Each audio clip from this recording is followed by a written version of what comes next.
तो 5 kilo ration देते हैं जो कि शायद 5 किलो भी नहीं मिलता, उसमें ये बात कर दिए उतना चावल अरवा चावल, इनका मुद्दा ये होता है। और यही मुद्दा गुजरात में बदल जाता है और शिक्षा पे, रोजगार पे। तो क्यों ऐसा? प्रधान मुख्यमंत्री को लगाया गया, जैसे आपको बताते हैं पंजाब के सैनी आए हुए थे, आपके अजित उत्तर प्रदेश के मुख्यमंत्री जोगी जी आए थे, मोहन यादव आए थे, रेखा गुप्ता, ऐसे ऐसे सारे मुख्यमंत्रियों को उतारा गया। आपने बिहार को विकास किया है और विकास के नाम पर वोट देना क्यों महिलाओं के खाते में उतार करिए, क्यों 5 हजार किया जाए, उसी के चलते उन्होंने षड्यंत्र किया कि महिलाओं के खाते में 10,000 रुपए चुनाव से 10 दिन पहले गरीब माताओं बहनों के खाते में 1 रुपया। देखिए नाउ केस 24 फिलहाल जो मेरे साथ हैं वो जन स्वराज के एक नेता हैं, तो आइए इससे कुछ बात करते हैं। जैसे कि बिहार में एक बहुत बड़ा फैक्टर बना हुआ है एनडीए के चुनाव जीतने का, कि 10,000 रुपया बांटा गया। तो एक बात बताइए, जैसे कि मोदी जी यहाँ पे 10,000 रुपये नीतीश जी दिए हैं रोजगार करने के लिए, क्या दूसरे राज्यों में ये राशि 10,000 रुपये ही होती होगी या इससे ज्यादा होती है? सबसे पहले आपको मैं बता देता हूँ, मेरा नाम विनोद प्रसाद हुआ और बगहा के रहने वाला हूँ। बगहा ब्लॉक के बीबी वेंकटो पंचायत और विश्वपुरवा मेरा जन्म धरती है। पैसा की जब सवाल कर रहे हैं ना, देखिए आज तक सरकार जो है सो किसी गरीब माताओं बहनों के खाते में 1 रुपया नहीं दिया। पेंशन 400 से बढ़ाकर 400 से बढ़ाकर 500 नहीं किया। जब प्रशांत जी 3 साल से लगातार जब हमला बोलने लगे बिहार में, इन लोगों का रंगट खड़ा हो गया और इन लोगों ने बेचैन हो गया कि भाई अब तो ये आदमी हमको यहाँ से उखाड़ कर फेंक देगा, कोई ना कोई तिकड़मबाजी षड्यंत्र किया जा।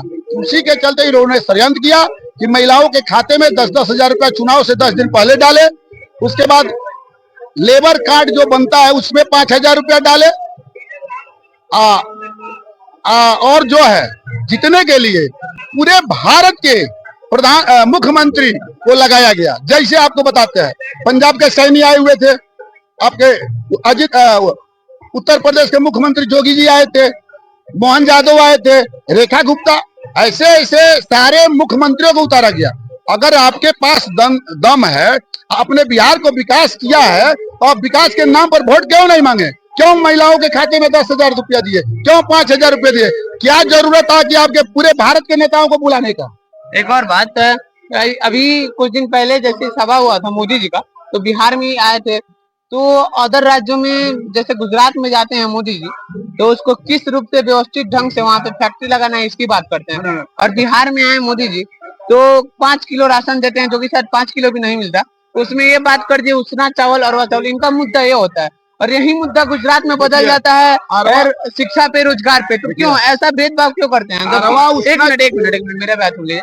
जबकि बिहार के लिए भी प्रधानमंत्री मोदी जी हैं, क्या बोलते हैं, गुजरात के लिए भी प्रधानमंत्री मोदी जी हैं, तो फिर यहाँ दोनों जगह पे उनका मुद्दा क्यों बदल जाता है भाषण में? हम आपके सवाल को जवाब दे रहे हैं। मोदी जी आपके बिहार के प्रधानमंत्री नहीं है।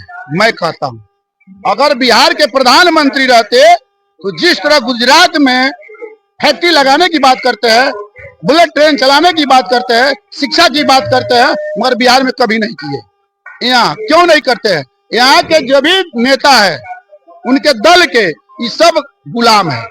इसको बिहार से जरूरत नहीं है। ये लोग सब बिकता है मोदी के हाथ, पैसा लेता है और बिहार को बेचता है।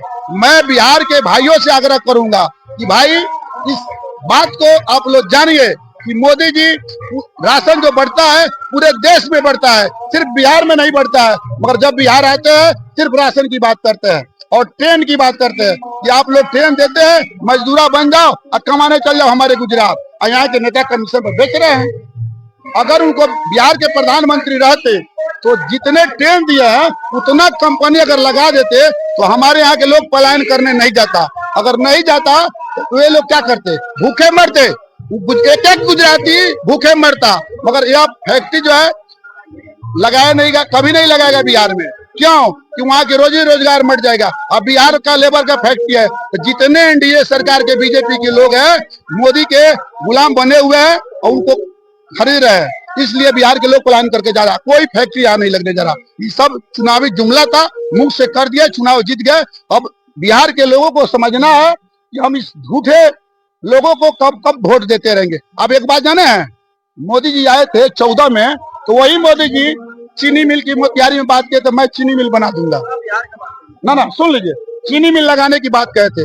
फिर अब की बार 25 में आए थे तो क्या बोले थे कि हम मोतिहारी को जो है सो बम्बई बना देंगे। ठीक है। अरे भाई, आपसे वो चीनी फैक्ट्री नहीं लगा तो आप बम्बई बना सकते हैं मोतिहारी को। तो अब तो कहा जाए तो बुरा है, मगर ऐसे झूठे आज तक कोई प्रधानमंत्री नहीं किया जितना नरेंद्र मोदी झूठ बोले बिहार में आते। तो इस बार एनडीए की पूर्ण बहुमत और प्रचंड जीत हुई है, तो क्या लगता है इस बार एनडीए जो है बिहार को बदलेगा? और जिस प्रकार से जन स्वराज के प्रणेता प्रशांत किशोर ने बिहार बदलने का एक अभियान चलाया था, क्या इससे कुछ समझ लेकर के एनडीए को नेताओं में इतनी भी समझ आएगी कि अगर बिहार के लोग जान चुके हैं अगर इस बार भी हम लोग काम नहीं किए तो जात पात और 5-10 हजार रुपए पर लोग वोट देने वाले नहीं है, तो क्या लोग अब इस बात को समझेंगे? आपकी क्या राय है? कमेंट करके जरूर बताइए। तब तक के लिए बने रहिए नाउ एक्सप्रेस 24 में। जय हिंद, जय भारत, जय बिहार। Thank you.